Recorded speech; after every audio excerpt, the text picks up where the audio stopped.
দর্শক, রাজধানীর মহাখালীর TB gate এলাকায় লেকে পড়ে এক শিশু নিখোঁজ হয়েছে। তাকে উদ্ধারে কাজ করছে ফায়ার সার্ভিস। উদ্ধার কার্যক্রমের সবশেষ তথ্য জানাতে আমাদের সঙ্গে যুক্ত হচ্ছেন সহকর্মী রিয়াজ সুমন। রিয়াজ, কিভাবে শিশুটি লেকে নিখোঁজ হলো আর উদ্ধার তৎপরতার কি তথ্য আছে আপনার কাছে?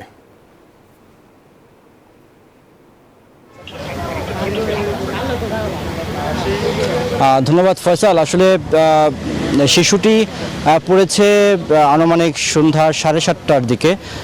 এখানে দুটি শিশু, এই আপনি দেখতে পাচ্ছেন যে পিছনের যেই এই ব্রিজটি, এই বৃষ্টির উপরে তারা দুটি শিশু, যে শিশুটি পড়ে গেছে তার নাম রিয়া এবং তার সাথে যে শিশুটি ছিল তার নাম ফাতেমা।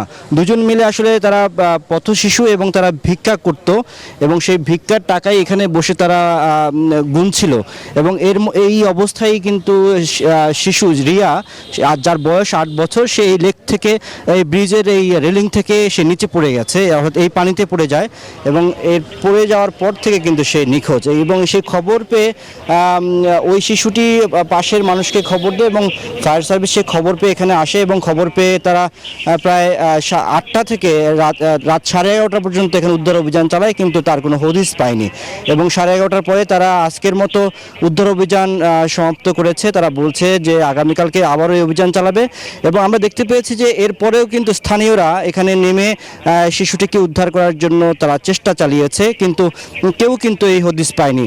এই আপনার এই এখানে কিন্তু আসলে যেই লেকটি দেখা যাচ্ছে এটি কিন্তু মোটামুটি খুব বেশি কিন্তু জোয়ার ভাটা নেই, অর্থাৎ মোটামুটি পানির গতি খুবই কম, কিন্তু পানিতে প্রচণ্ড দুর্গন্ধ রয়েছে এবং এখানে আপনার শিশুটির এখানে প্রায় একজন মানুষ দাঁড়ালে আসলে গলা সমান হবে এরকম একটি অবস্থা, গভীরতা, এবং এই হচ্ছে অবস্থা। এখন পর্যন্ত তাকে উদ্ধার অভিযান পায়নি, তবে আগামীকালকে দেখা যাক যে তার সর্বশেষ কী অবস্থা হয়। এই ছিল আমার কাছে সবশেষ।